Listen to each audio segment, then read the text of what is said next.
चमत्कारी घर। जी हाँ, वैसे आज के जमाने में घर लेना वैसे ही अपने आप में एक चमत्कार की बात है। चलिए कहानी भी वही हो जाएगी। वैसे शहर से थोड़ी ही दूर नदी के पास एक घर था जिसे लोग चमत्कारी घर कहते थे।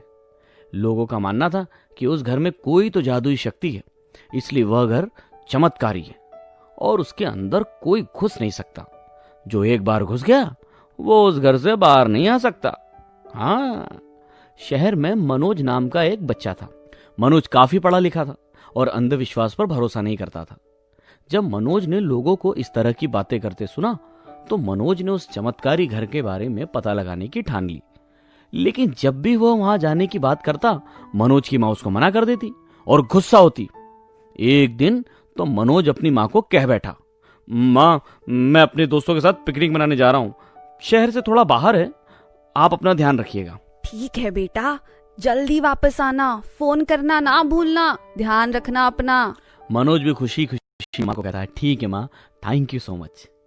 और इतना कहकर मनोज वहां से अपना सामान लेकर चला जाता है और अपनी खोज शुरू कर देता है। जैसे ही वह उस चमत्कारी घर में जाता है, उसको कुछ कंकाल और खून के दाग दिखाई पड़ते हैं।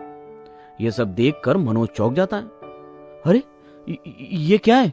ये कंकाल? कहीं ये शहर के सब लोग सच तो नहीं कह रहे थे ना कि इस घर में कोई शक्ति है जो इस घर में किसी को आने नहीं देती? नहीं नहीं, ऐसा नहीं हो सकता, ऐसा कुछ नहीं होता, ये सब तो अंधविश्वास है और मैं इस सब बात का पता भी लगा कर रहूंगा। हाँ, I am brave, I am brave. ऐसा सोचते सोचते मनोज इस बात का पता लगा लेता है कि उस चमत्कारी घर में दिन के समय कोई भी नहीं आता जाता, और इसी बात का फायदा उठाते हुए मनोज वहां कैमरा लगा देता है। और फिर मनोज सोचता है, अब पता चल ही जाएगा कि आखिर यहाँ कौन सी शक्ति है जो इस घर में किसी को आने नहीं देती। मनोज कैमरे को अपने मोबाइल से कनेक्ट कर लेता है, जिससे उसे उस चमत्कारी घर में ही हो रही हलचल के बारे में पता चले। फिर अचानक मनोज को वहां कुछ लोग दिखाई देते और वो फिर सोचने लगता है, अरे ये क्या हो रहा है? कौन है ये लोग? ये तो शहर के मंत्री जैसे दिखाई पड़ते हैं। जूम करके देखता हूं, कहीं तो नहीं है ये।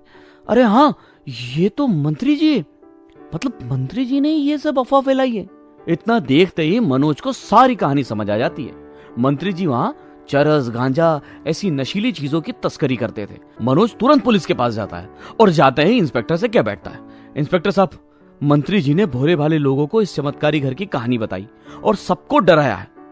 और मनोज अपने साथ सारे सबूत भी लेकर गया था। वो सब के सब सबूत वो पुलिस वालों के हवाले कर देता है। मनोज की इस बहादुरी के लिए सरकार उसे पुरस्कार देती है और मंत्री जी के पूरे गिरोह को गिरफ्तार कर लेती है और उस घर को तोड़वा देती है।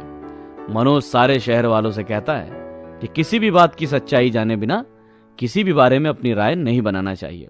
शहर वाले भी मनोज की इस बात को समझ जाते हैं।